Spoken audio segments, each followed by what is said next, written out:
তোমরা যাদেরকে ওয়াহাবি বলো, তোমরা যাদেরকে গুস্তাখে রাসূল বলো, সেই যুবকেরা যখন দেখলো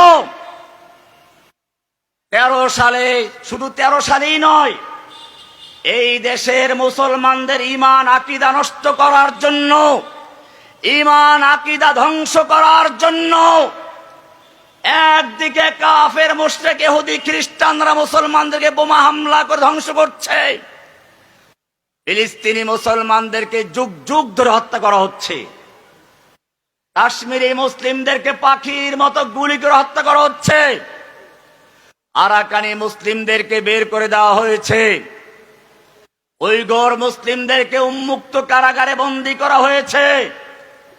বাংলাদেশের তাওহীদি জনতার ভিতর থেকে ঈমানকে ধ্বংস করার জন্য সর্বপ্রথম ছায়ানট, উদীচী এরকম অসংখ্য অপসংস্কৃতির মাধ্যমে বাংলাদেশের ইসলামী তাহজিব তামাদ্দুনকে ধ্বংস করার চক্রান্ত করা হয়েছিল। কিন্তু তাতেও যখন কাজ হলো না, এরপরে দেশের বড় বড় ওলামায়ে কেরামদেরকে গ্রেফতার করা শুরু করা হলো। আল্লামা আজিজুল হক সাহেবকে গ্রেফতার করা হয়েছিল। এই ব্রাহ্মণবাড়িয়ার সিংহপুরুষ, আমার লালবাগ মাদ্রাসার উস্তাদ, আমি লালবাগের ছাত্র, আমি শাইখুল হাদিসের ছাত্র, আমিনী সাহেবের ছাত্র, হাফিজ হুজুর রহমাতুল্লাহ আলাইহির ছাত্র, আমি জামিয়া রহমানিয়ার ছাত্র, দেওবন্দের ছাত্র। আমাকে নিয়ে অনেকের অনেক প্রশ্ন আছে, একটু উদার মনা, আমি এটা পরিষ্কার বলে দেই। আমি দেখেছি ইসলামের দুশ্মনেরা মুসলিমদেরকে হত্যা করার ক্ষেত্রে তারা দেখে না কোন দল করে, তারা দেখে মুসলমান কিনা। ভারতে যখন আমি পড়াশোনা করেছি তখনও স্লোগান ছিল, হিন্দু হিন্দি হিন্দুস্তান জবন ভেজো পাকিস্তান, गो हमारी माता है तुम उसको खाता है, तुमको चाहिए कब्रिस्तान या भेजेंगे पाकिस्तान। এই স্লোগান দিয়ে হিন্দুরা মুসলমানদেরকে হত্যা করতে লাগলো। কে সুন্নি, কে ওয়াহাবি, কে বেদাতি তা তারা দেখছে না, তারা দেখছে যে মুসলমান কিনা। মারনে ওয়ালা দেখতা নেই, মরনে ওয়ালা কোন হয়। সেই ভারত থেকেই আমার একটা চেতনা তৈরি হয়েছিল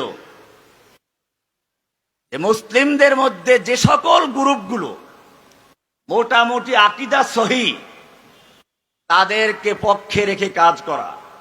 সে কারণে আমি স্পষ্ট বলি, হানাফি, শাফি, হাম্বলি, মালিকি এই মাযহাব যারা অনুসরণ করে, আমি তাদেরকে যেমন আহলুস সুন্নাহ ওয়াল জামার অন্তর্ভুক্ত মনে করি, ঠিক তেমনি ভাবে যারা সালাফি মানহাজকে অনুসরণ করেন তাদেরকেও আমি আহলুস সুন্নাহর অন্তর্ভুক্ত মনে করি। তবে মনে রাখবেন, বাংলাদেশের কোন আহলুল হাদিস সংগঠনের সঙ্গে আমার কোনো সম্পর্ক ছিল না, এখনো নাই। বরং আমার বক্তব্য শুনুন, আমি মনে করি, ভালো করে শুনুন, মাযহাবীদের মধ্যে সুন্নি বিদআতীদের যে অবস্থান, সালাফিদের মধ্যে বাংলাদেশের আহলে হাদিসদের সেই অবস্থান। এদেরকে দিয়ে প্রকৃত সালাফিদেরকে মাপা যায় না।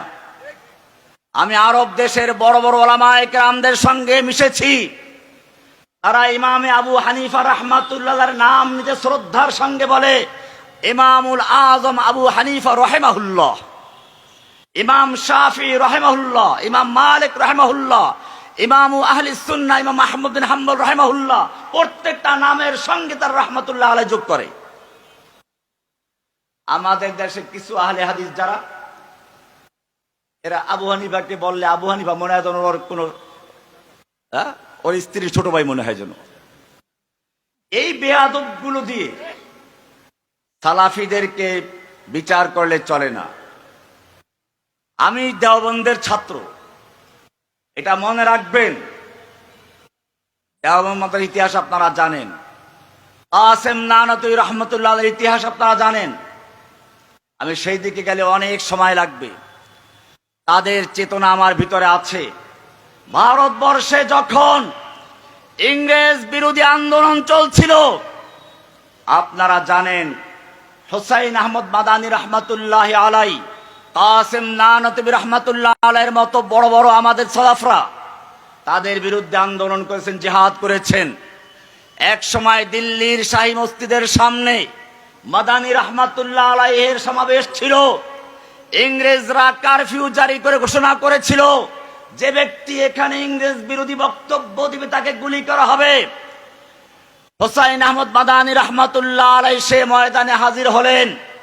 তিনি সর্বপ্রথম উপস্থিত হয়ে বক্তব্য দিলেন, আমি শুনেছি সাদা কুকুরের দল ঘোষণা করেছে ওদের বিরুদ্ধে বক্তব্য দিলে তাকে গুলি করা হবে।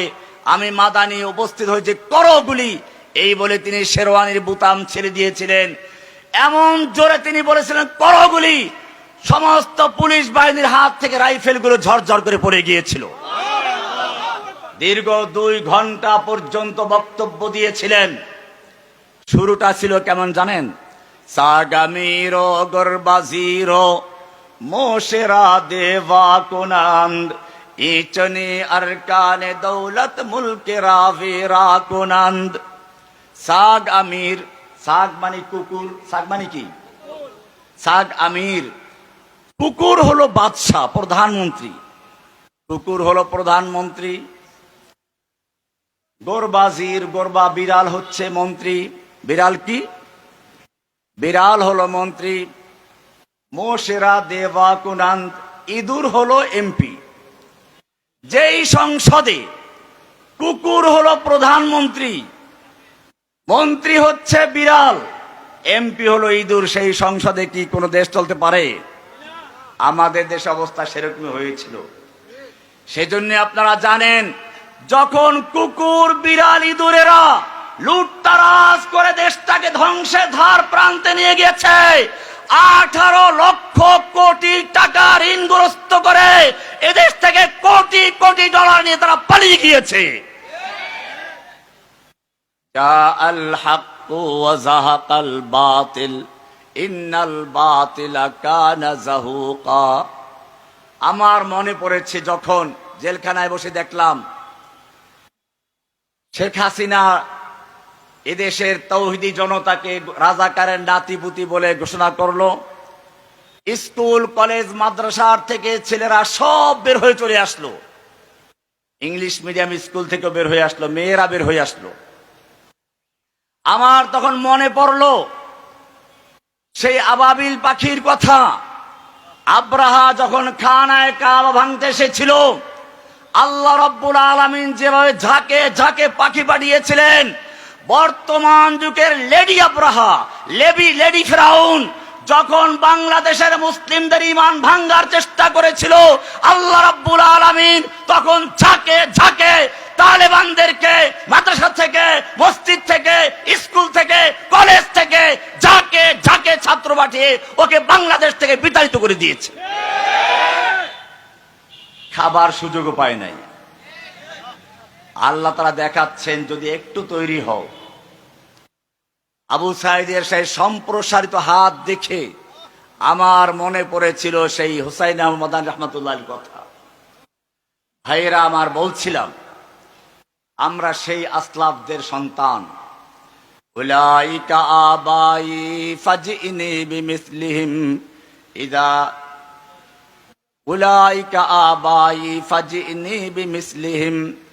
এরাই হচ্ছে আমাদের পূর্বপুরুষ। যুগে যুগে যখনই ইসলামের উপর আক্রমণ এসেছে, ওলামায়ে দেওবন্দ তখন ঝাঁপিয়ে পড়েছে। তার প্রমাণ আপনারা দেখেছেন 2013 সালে যখন সাংস্কৃতিক আন্দোলন দিয়ে কাজ হলো না, তখন সবচেয়ে বড় অস্ত্র ছিল মুসলমানদের ঈমানের ভিতর থেকে, বুকের থেকে আল্লাহ এবং আল্লাহর রাসূলের মহব্বত দূর করে দিয়ে তার পরিবর্তে ঘৃণা সৃষ্টি করে দেওয়া। সেই জন্য আল্লাহর নামে, রাসূলের নামে কটূক্তি করা শুরু হয়ে গেল। ব্লগার তৈরি করলো, গণজাগরণ মঞ্চ তৈরি করলো। তখন দেশের তৌহিদি জনতা হেফাজতের নেতৃত্বে মাঠে ঝাঁপিয়ে পড়লো। তাদের উপরে গুলি চালালো, বুক ঝাঁঝরা করে দিল। মুসলমানকে মনে রাখতে হবে, আমি তখন বলেছিলাম যদি এইভাবে আন্দোলন করা হয় তাহলে কাজ হবে না, সোজা আঙ্গুলে ঘি উঠবে না। একটা ঔষধ এখানে আছে, ক্যান্সার হয়ে গেলে মলম দিলে চলবে? ক্যান্সার হয়ে গেলে অ্যান্টিবায়োটিক দিলে চলবে? ক্যান্সার যদি হয়ে যায় কোনো অঙ্গে, তখন ওটাকে অপারেশন করে ফেলে দিতে হয়। ঠিক তেমনি ভাবে বাংলাদেশের বুকে কিছু ক্যান্সার তৈরি হয়েছিল। আমি তখন প্রধানমন্ত্রীকে বলেছিলাম, আপনার বাবাকে গালি দিলে আপনি আইন করেছেন 14 বছর জেল থাকবে, দ্বিতীয়বার করলে যাবজ্জীবন সাজা। আপনার বাবার কাছে আপনার মূল্য থাকবে, এটাই স্বাভাবিক।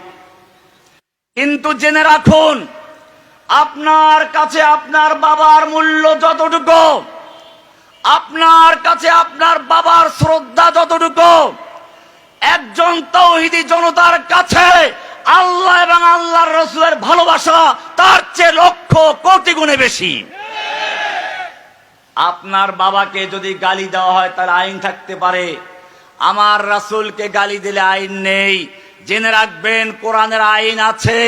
আল্লাহ রাব্বুল আলামিন পরিষ্কার বলে দিয়েছেন।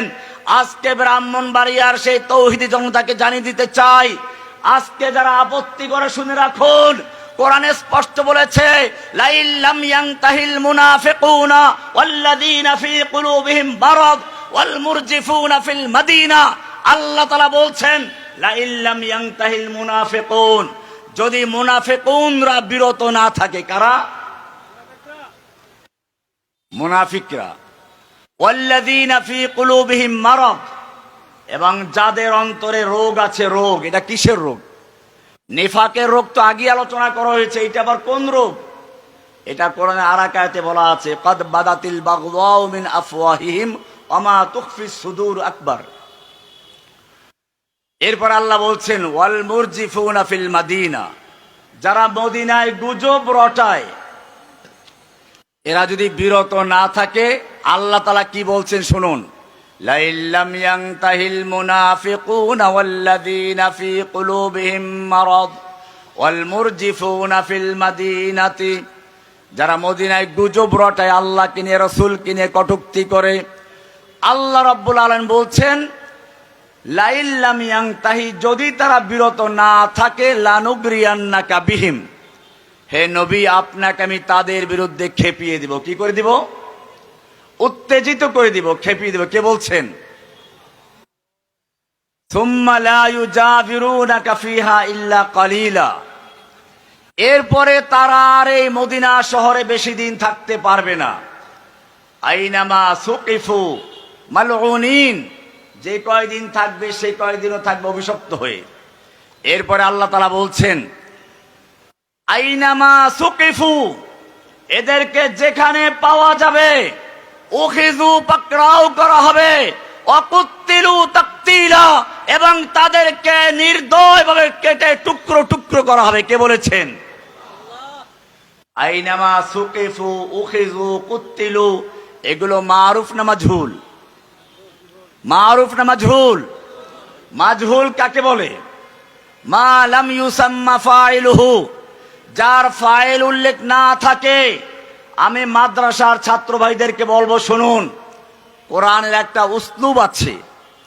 কোরআনে বলা আছে অন্যান্য হুদুদ সম্পর্কে, আয-যানিয়াতু ওয়াজ-যানি ফাজলিদু, জিনাকারী নিয়ার জিনাকারী, পুরুষ হোক নারী হোক, তাদেরকে ফাজলিদু কুল্লা ওয়াহিদিন মিয়াতুম জালদা। এখানে ফাজলিদু মারুফ আছে। আস-সারিকু ওয়াস-সারিকাতু ফাকতাউ আইদিহুমা, মারুফের সিগা ব্যবহার করা হয়েছে। কিন্তু আপনি যদি দেখেন, এখানে আল্লাহ এবং তার রাসূলকে যদি গালিগালাজ করা হয়, তাহলে এখানে মারুফের সিগা আসে না, মাজহুলের সিগা। তার মানে হচ্ছে আইনামা সুকিফু, এদেরকে যেখানে পাওয়া যাবে উখিযু, পাকড়াও করা হবে, ওয়াকুত্তিলু তাকতিলা, এদেরকে কেটে টুকরো টুকরো করা হবে। এজন্য কোনো মুফতির ফতোয়া দরকার নাই, এজন্য কোনো খেলাফতের দরকার নাই। যেখানে পাওয়া যাবে এদেরকে পাওনা চুকি দেওয়া হবে।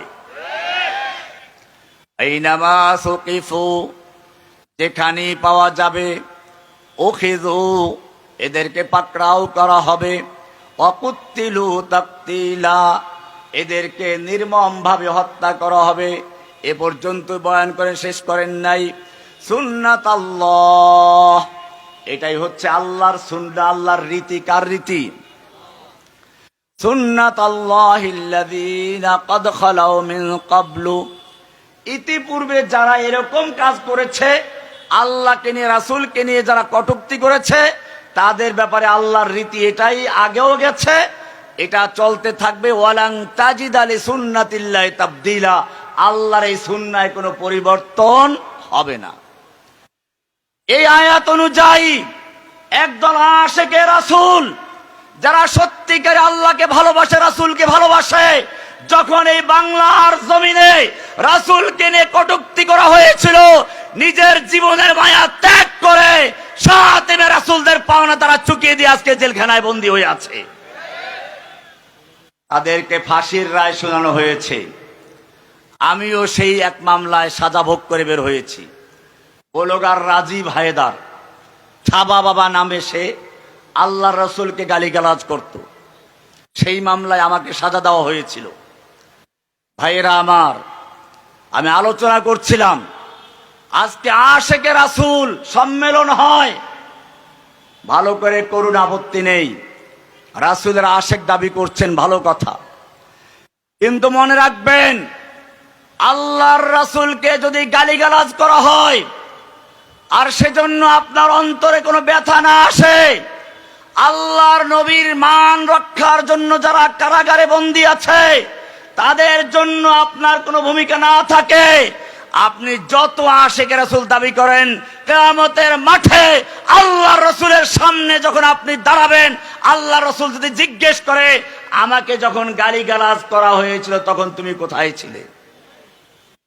আমাকে গালিগালাজ করার কারণে যারা প্রতিবাদ করেছিল তাদেরকে কারাগারে বন্দী করে রাখা হয়েছে, ফাঁসির রায় দেওয়া হয়েছে, এবং অনেকের ফাঁসির রায় বহাল রয়েছে হাইকোর্টে, সুপ্রিম কোর্ট হয়ে ফাঁসি কার্যকর করা হবে, এই পর্যায়ে রয়েছে। আল্লাহর নবীর সামনে কি জবাব দিবেন? আমি ব্রাহ্মণবাড়িয়ার সুন্নি ভাইদেরকে জিজ্ঞেস করি, আপনারা যারা আশিকে রাসূল দাবি করেন, আমি বলছি এখনো সময় আছে।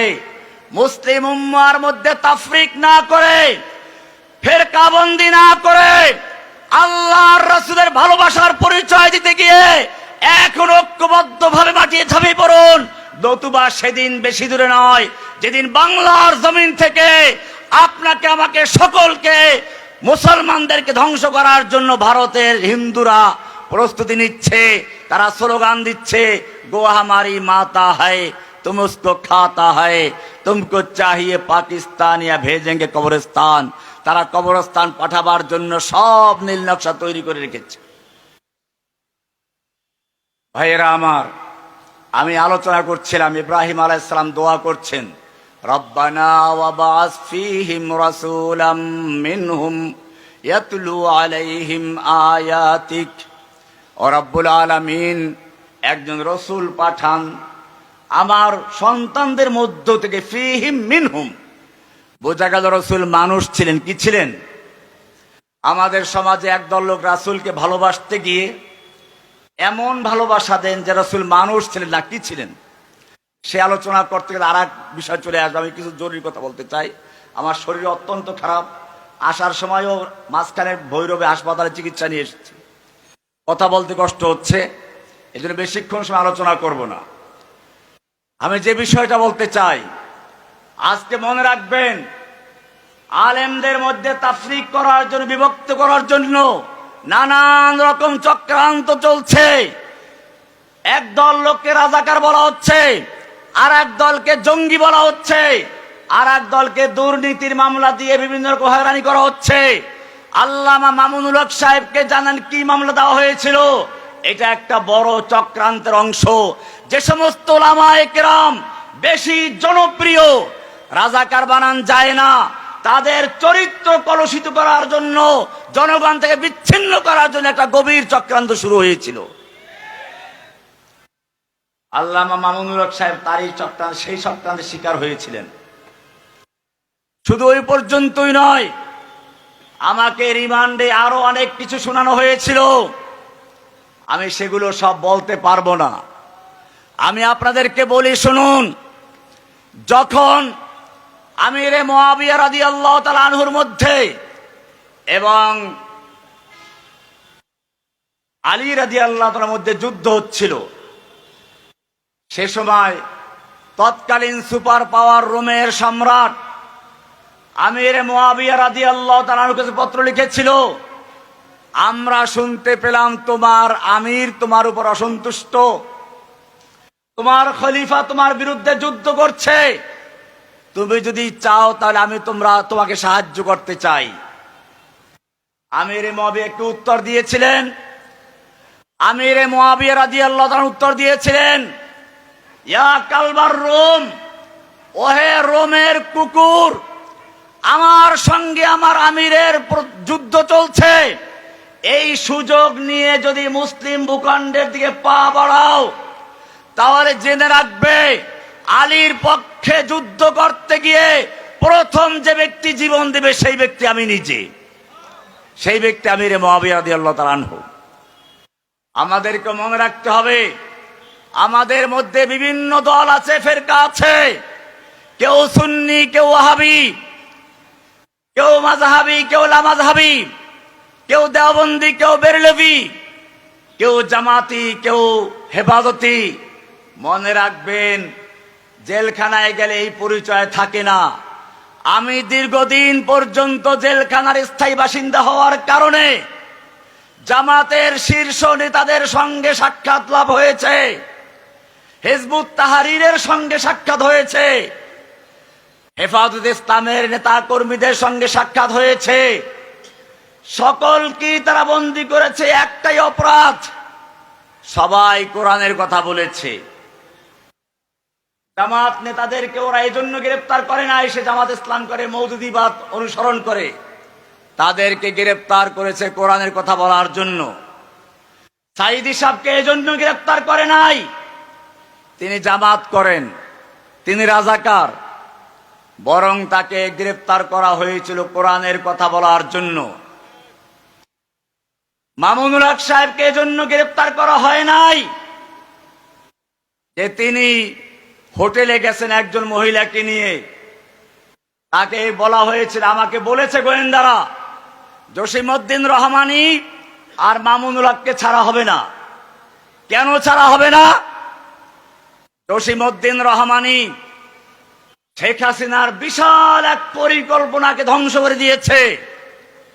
শেখ হাসিনার বড় পরিকল্পনা ছিল মুক্তিযুদ্ধের চেতনার নামে, গণজাগরণের নামে বাংলাদেশের মুসলমানদের ভিতরে ইসলামের প্রতি বিদ্বেষ সৃষ্টি করে হিন্দু সংস্কৃতি ঢুকিয়ে দেওয়ার চেষ্টা করা হয়েছিল।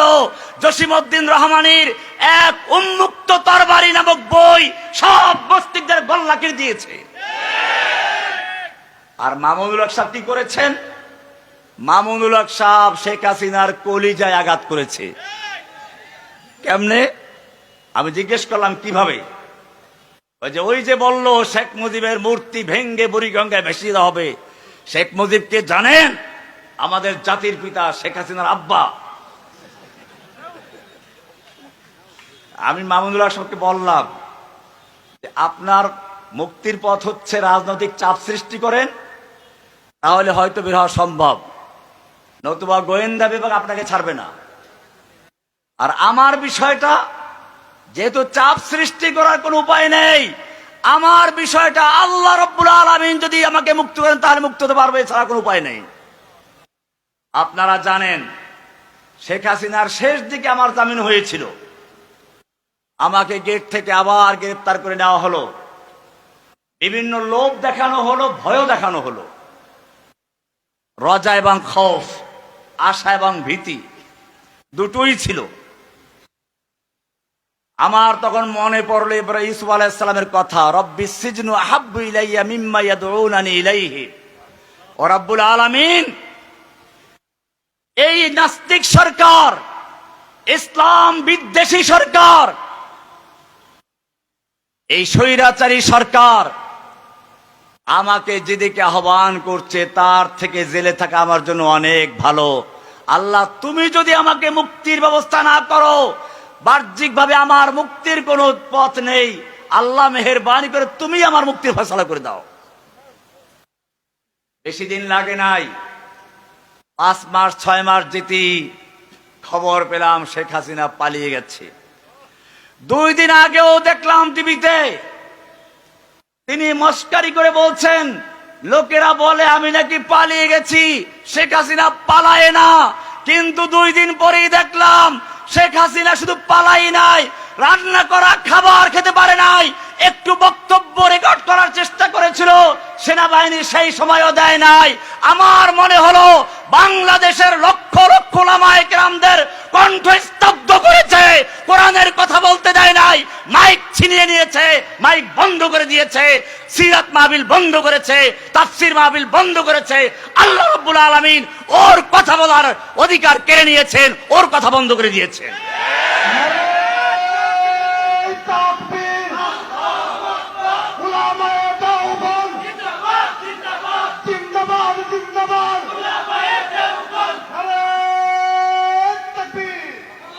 সুতরাং মনে রাখতে হবে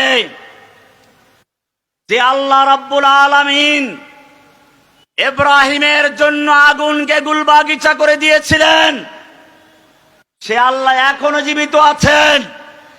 আমার এই 11 বছর 16 দিনের জেলখানা আমার কাছে মনে হয়েছে আমার দুনিয়ার সবচেয়ে আরামের এবং সবচেয়ে আল্লাহর সঙ্গে মহব্বতের দিন কেটেছে। আমাকে নির্জন বাসায় রাখা হয়েছিল, কারো সঙ্গে কথা বলতে দেওয়া হয় নাই। প্রথম 3 বছর সম্পূর্ণভাবে 3টা বিল্ডিং খালি করে মাঝখানের বিল্ডিং এ রাখা হয়েছিল, যাতে কথা বলা দূরের কথা কোনো মানুষের চেহারাও দেখতে না পাই। আমার তখন মনে হলো ওরা আমার সঙ্গে কোনো মানুষকে কথা বলতে দিবে না। ইমাম আহমদ ইবনে হাম্বল রাহমাতুল্লাহ আলাইহি জেল থেকে বলেছিলেন, আল কোরআনু কালামুল্লাহ গায়রু মাখলুকিন। এই কথা মনে পড়ার সঙ্গে সঙ্গে আমি বুঝলাম, ওহো, আমি তো কথা বলার লোক পেয়ে গেছি, দুনিয়ার মানুষের সঙ্গে নয়, আল্লাহর কালাম পড়লে সরাসরি আল্লাহর সঙ্গে কথা বলা হয়। আমি আল্লাহর কোরআন পড়তে শুরু করেছি।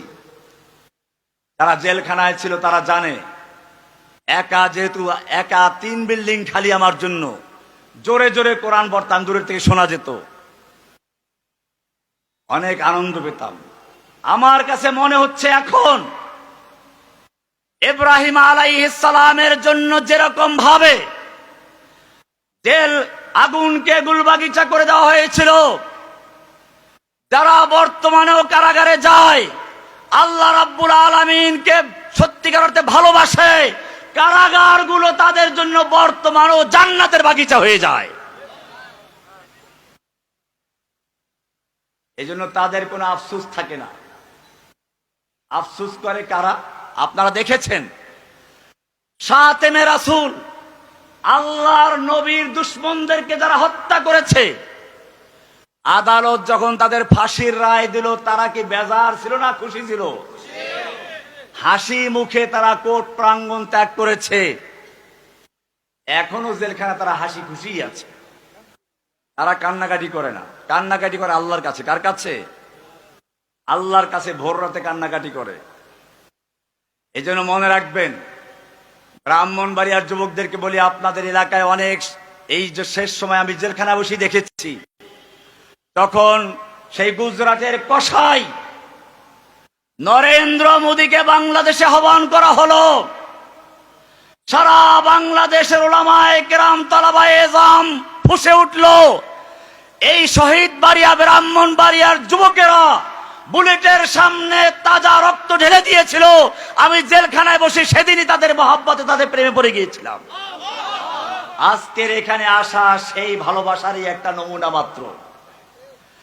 আপনাদেরকে আমি বলতে চাই, আপনারা মরতে শিখেছেন, জীবন দিতে শিখেছেন। এই ব্রাহ্মণবাড়িয়া জামে ইউনুসিয়ার এলাকা, এখানে বড় বড় উলামায়ে কেরামদের আত্মত্যাগ আছে, কোরবানি আছে, তালেবে ইলমদের রক্ত ঝরেছে। মনে রাখবেন, আল্লাহর দ্বীনের কাজ করার জন্য আল্লাহ তাআলা যোগ্যতা দেখেন না, ঈমান দেখেন। ওয়ালা তাহিনু ওয়ালা তাহজানু ওয়া আনতুমুল আ'লাউনা ইন কুনতুম মুমিনিন। তোমাদের কোনো ভয় নেই, তোমাদের কোনো চিন্তা নেই, তোমরা এবার বিজয়ী। ইন কুনতুম মুমিনিন শর্ত হচ্ছে কি হতে হবে? একটাই শর্ত, ঈমান থাকতে হবে। ঈমানটা কি রকম মনে রাখবেন। তাওহীদের কথা বলা, আজকের এই সংগঠনটা তাওহীদের সংগঠন। তাওহীদ কি জিনিস? কোরআনের একটা আয়াতে তাওহীদে উলুহিয়াত, রুবুবিয়াত, আসমা ওয়া সিফাত সব একত্র করা হয়েছে।